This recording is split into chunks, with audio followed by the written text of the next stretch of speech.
I've reached my limit. I hate to ask, but can I crash at your place for a few days? Dad had been kicked out of the family home by my sisters and Mom, and now he stood at my doorstep. Seeing Dad, who had always been so strong, talk about reaching his limit, I blamed myself. "I'm sorry, Dad."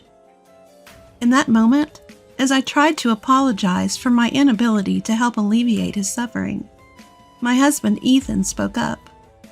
"Let's live with your father-in-law." "Are you sure?" I turned to Ethan, surprise evident in my voice. Dad, too, could barely hide his shock, his eyes wide open. "My name is Emily. I'm 26 years old. Ethan and I started dating in college, and we got married 2 years ago.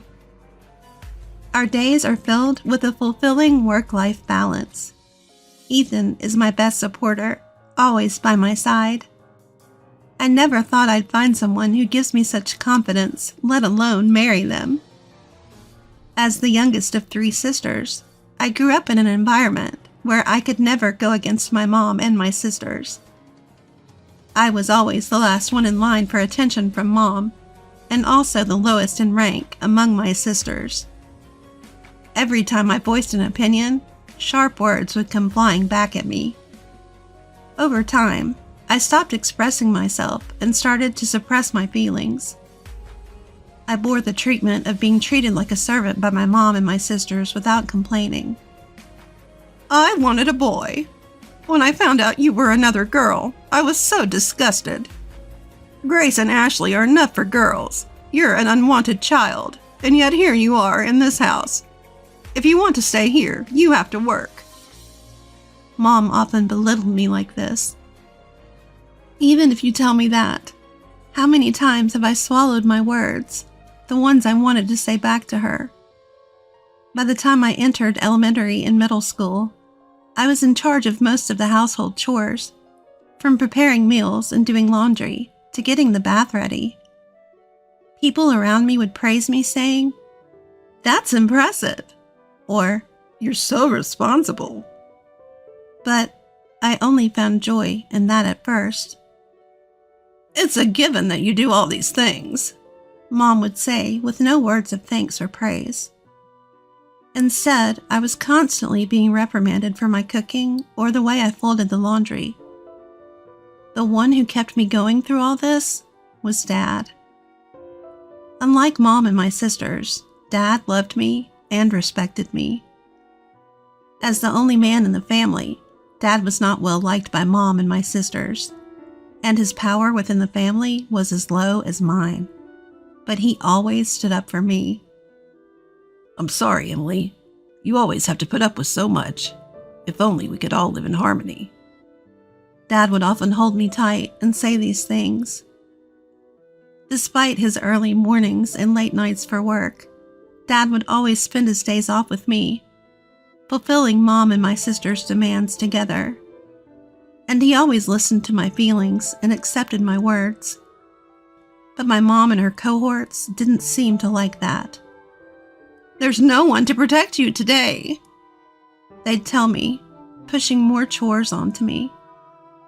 They'd hurl harsh words at Dad too, such as, "For a man, low income."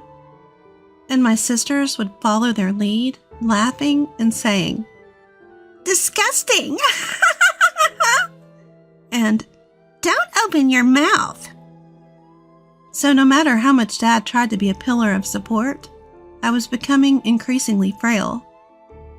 Noticing my distress, Dad said something to me when I entered high school.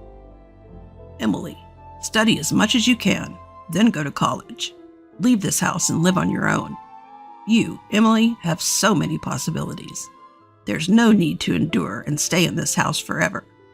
I want you to live your life," my father urged me. At his words, I felt both elated and anxious.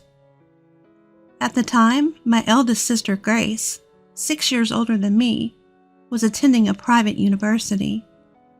Ashley, 4 years older, was at a vocational school. Mom would often ridicule Dad for his low income and tell me, We're poor because he doesn't bring in money, so you should start working once you graduate from high school. Because of this, I believed our family was financially struggling. Despite that, I worried if Dad was pushing himself too hard, telling me to go to college and live on my own. But Dad insisted there's no need to worry about money. I feel responsible for making you suffer so much. That's why I don't want you to endure any longer. Dad, this is a request from your father. You don't have to worry about anything. Just go to the university you want, study what you want. Find what you love to do. I want you to lead a happy life to make up for the hardship you've been through. I could feel his strong resolve as he gripped my shoulder, his eyes moist with tears. From then on, I devoted myself to the studies I had neglected. Juggling the overbearing instructions from my mom and sisters, I spent all my remaining time studying at my desk. My hard work paid off, and I was accepted into a university. Dad and I embraced each other, sharing the joy of my acceptance. I kept it a secret from Mom and my sisters until the last minute, only announcing my plans to go to college and live alone on the day I was moving. At that time, Grace had already moved out and was living on her own, leaving only Mom and Ashley at home, who showered me with shouts of rage. I endured their harsh words until the end, finally breaking free from them. I kept my new mobile phone, a gift from Dad, a secret, not telling them which university I was going to or where I was going to live. Though I stayed in touch with Dad, I started a life without any involvement with my mom or my sisters. But just because I escaped from them didn't mean my university life was smooth sailing. I wasn't used to speaking my mind, and as a timid person, I was somewhat invisible in my department, unable to make friends. Then, Ethan reached out to me. What do you think, Emily? I was surprised when Ethan, the bright and central figure of the group, spoke to me. I was already uncomfortable speaking in front of people, and being put on the spot by him left me speechless. But Ethan pressed me. You have thoughts, right? Share them. We won't know unless you say something. A person who is pushy and doesn't consider other people's feelings. I initially thought of Ethan as pushy and inconsiderate. But as time passed, I came to see the kindness in Ethan, how he respected people's opinions. Thanks to Ethan, I started to make friends.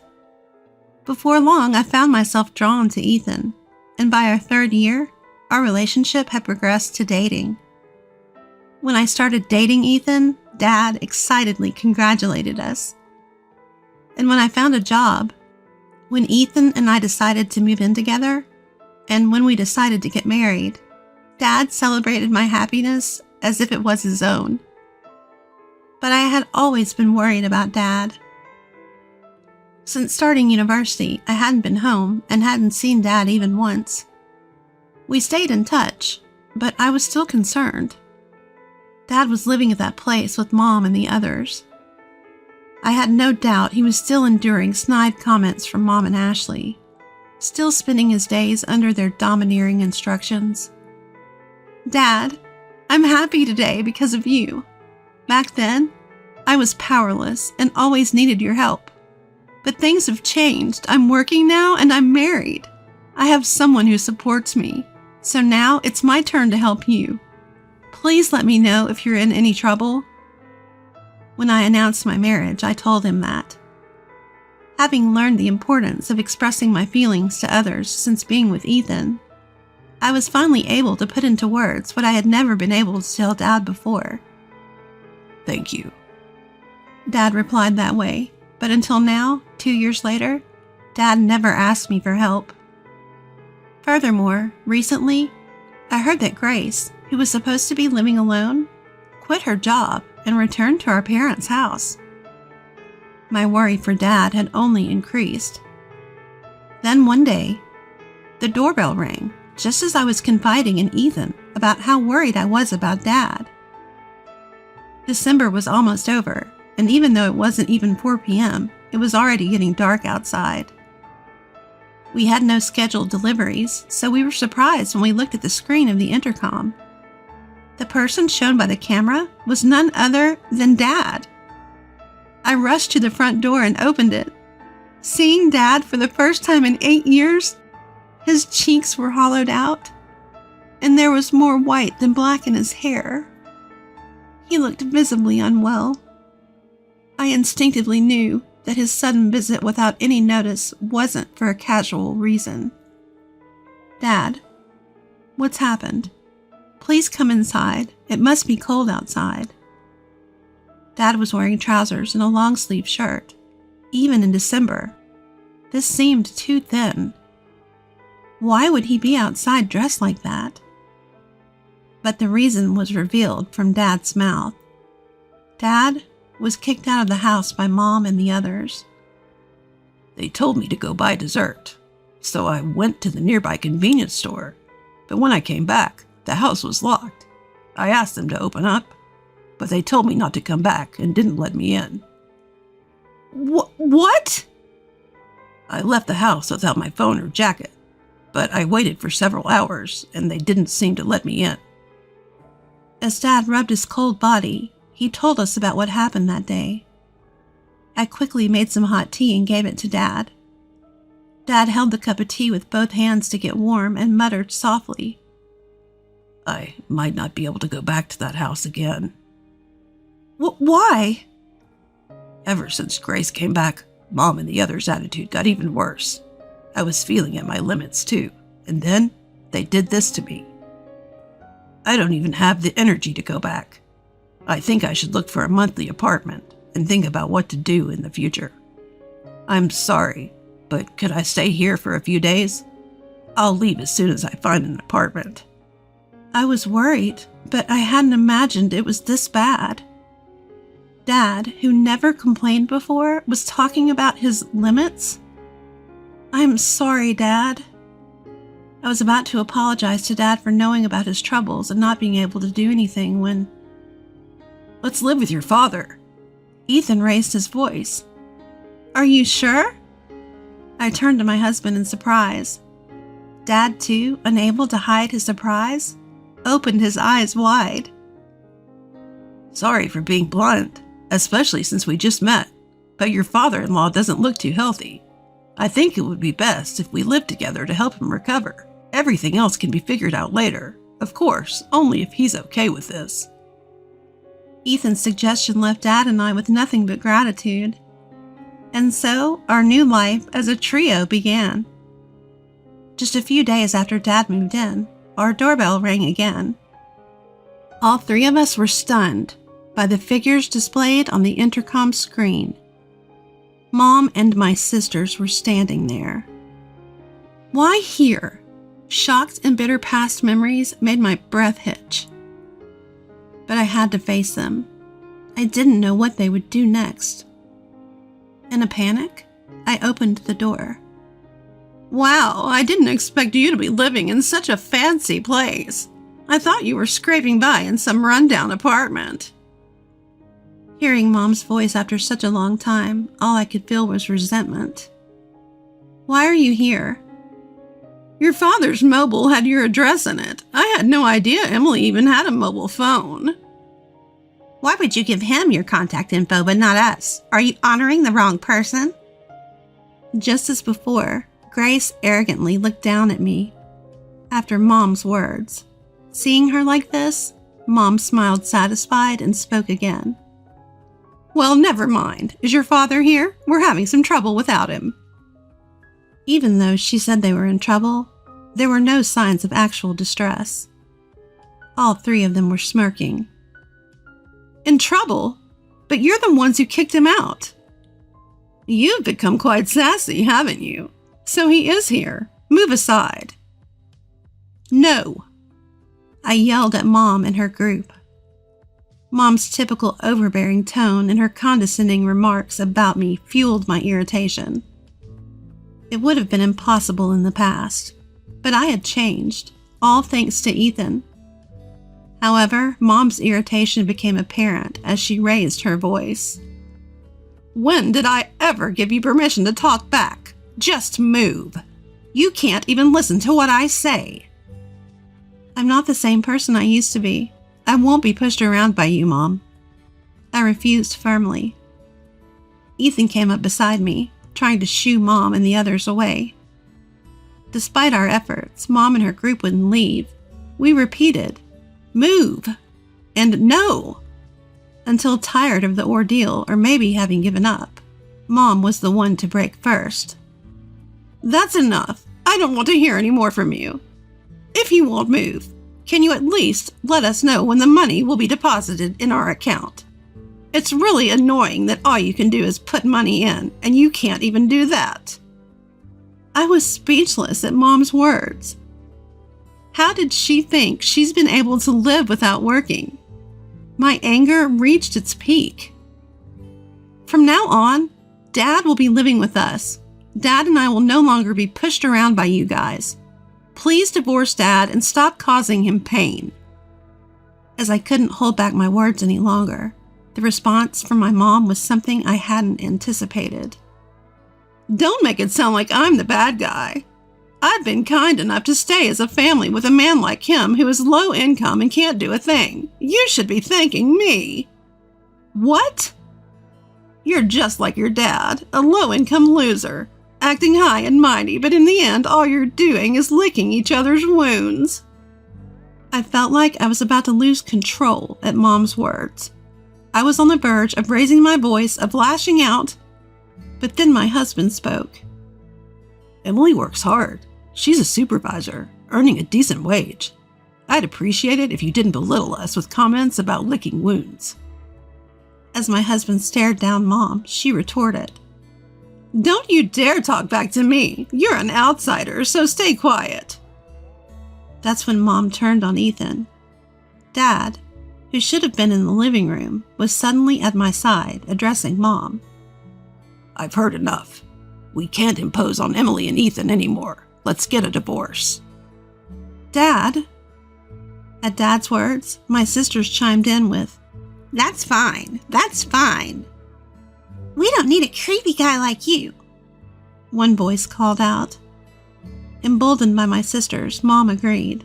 "That's fine by me." I was dumbfounded by how quickly things had been resolved, but the peace didn't last long. "But there's one condition. Hand over that house to me, then I'll give you your divorce." Mom laid out her demand. Just how greedy could this woman be? But Dad quickly agreed to Mom's demand. "Dad, are you sure?" I was shocked, but Dad turned to me and smiled. "If that's all it takes to get a divorce, it's a small price to pay." He then turned back to Mom, his face serious. "I'll do as you ask. Leave for today. I'll come over tomorrow." With that, Dad sent Mom and my sisters home. They continued to belittle me until the end, but I didn't care. I felt guilty for pushing a divorce and causing Dad to lose his home. But Dad patted my shoulder. "It's not your fault, Emily.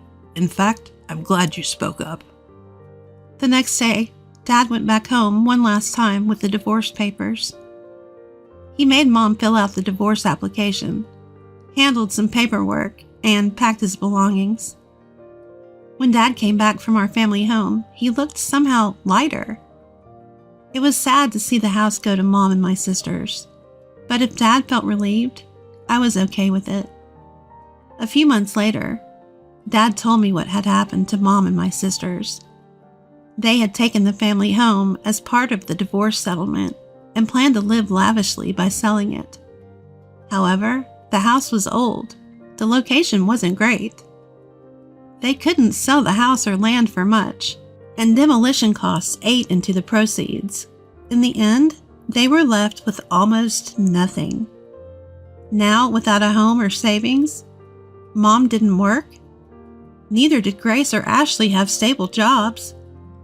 And with Dad gone, the same Dad they ridiculed for his low income status, while they leaned on him for living expenses, the trio found themselves in dire straits. They tried seeking help, showed up at our house several times, but we never opened the door to them. Still, they refused to give up. causing commotion at the front porch. I finally had to tell them through the intercom, "If you make any more noise, I'll call the cops." That sent them packing. Now it seems they're barely managing, renting an apartment that's too cramped for 3. Even Mom, who never worked before, was seemingly forced to get a job. That's how desperate they were.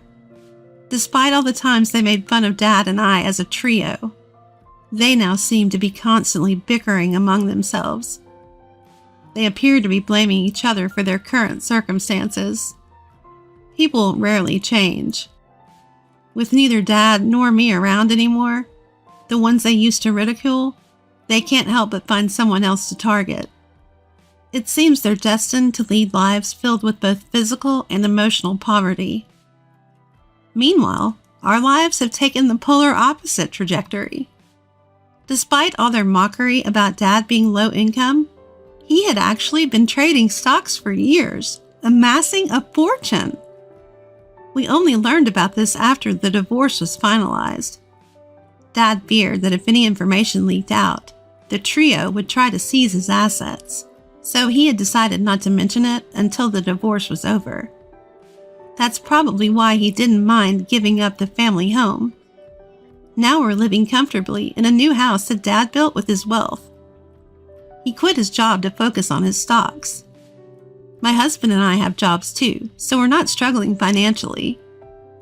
We support each other while each maintaining our own financial independence. We hope to build the loving family that we couldn't have when we were young, from here on out.